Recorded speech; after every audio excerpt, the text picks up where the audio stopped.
జనాల్లో యువకుల్లాగా మీరు చెప్తున్నటువంటి ఆ బుద్ధిమంతులైనటువంటి యువకుల్లాగా మేము ఏ హత్య కేసుల్లో నేను గాని బండారు వంశీ గారు గాని నేరస్తులమి, ఏ గంజాయి కేసుల్లో మేము నేరస్తులమి, ఏ చైన్ స్నాచింగ్ కేసుల్లో మేము నేరస్తులమి, వాళ్ళతో మమ్మల్ని కంపేర్ చేసి మాట్లాడుతున్నారు. వాళ్ళ మీద మర్డర్ కేసులు లేవు, మీ మీద ఏ విధంగా కేసులు ఉంటాయో వాళ్ళ మీద అదే రకంగా కేసులు ఉన్నాయి. ఆ కేసులన్నీ కొట్టేశారు. వాళ్ళ ముగ్గురులో ఒక వ్యక్తి మీద 0 కేసులు, ఇద్దరు వ్యక్తుల మీద ఉన్నటువంటి కేసులు ఆల్రెడీ కొట్టేశారు.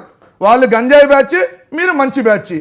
ఏది మన పార్టీలో లేకపోతే బండారు వంశీ మంచివాడు, వాళ్ళు మాత్రం చెడ్డవాళ్ళు. అమ్మా ఎవరిని కొట్టే రూల్ లేదు, మీకు రూల్స్ తెలుసుకొని మాట్లాడండి. మీరు రూల్స్ ప్రకారం వెళ్ళాలి. సామాన్య వ్యక్తికైనా ముఖ్యమంత్రికైనా ఒకటే రూల్ ఉంటాయి. పవన్ కళ్యాణ్ కారు మీదెక్కి డాన్స్ వేసి వెళ్తానంటే కుదరదు. కారు మీదెక్కి హైవేలో ఎప్పటి డాన్స్ వేస్తా ఎగురుతా వెళ్తా అంటే ఒప్పుకోరు. అలా ఏం లాక్కొస్తారు? జగన్మోహన్ రెడ్డి గారు ఏమన్నా మర్డర్ చేశాడా, లేదంటే ఏమన్నా కారులో తైతక్కలాతో పైన డాన్స్ వేసి బాలెట్ మీద కూర్చొని ఎగురుతా స్టెప్లు వేసి వెళ్ళాడు? ఏమన్నా ఏం మాట్లాడతారమ్మా మీరు? ఉండాలి కనీసం రూల్స్ అందరికీ ఒకటే. అది పవన్ కళ్యాణ్ కైనా ఒకటే, జనాల్లో ఉన్న దళిత యువకులకైనా ఒకటే, జగన్మోహన్ రెడ్డి గారికైనా ఒకటే. జగన్మోహన్ రెడ్డి గారిని తాడేపల్లిలో కూర్చుని రెంటపాడలో దిగమన్నారు కారు. మీరెవరు దిగమని చెప్పడానికి? మీరెవరు అంటే జగన్ ఓ పని చేయమండి. జగన్మోహన్ రెడ్డి గారు తాడేపల్లిలో పొద్దున ఏం బ్రేక్ఫాస్ట్ చేయాలి, మధ్యాహ్నం ఏం లంచ్ చేయాలి, సాయంత్రం ఏం డిన్నర్ చేయాలి కూడా చెప్పండి. అంత కొవ్వెక్కు కొట్టుకుంటుందా ప్రభుత్వం?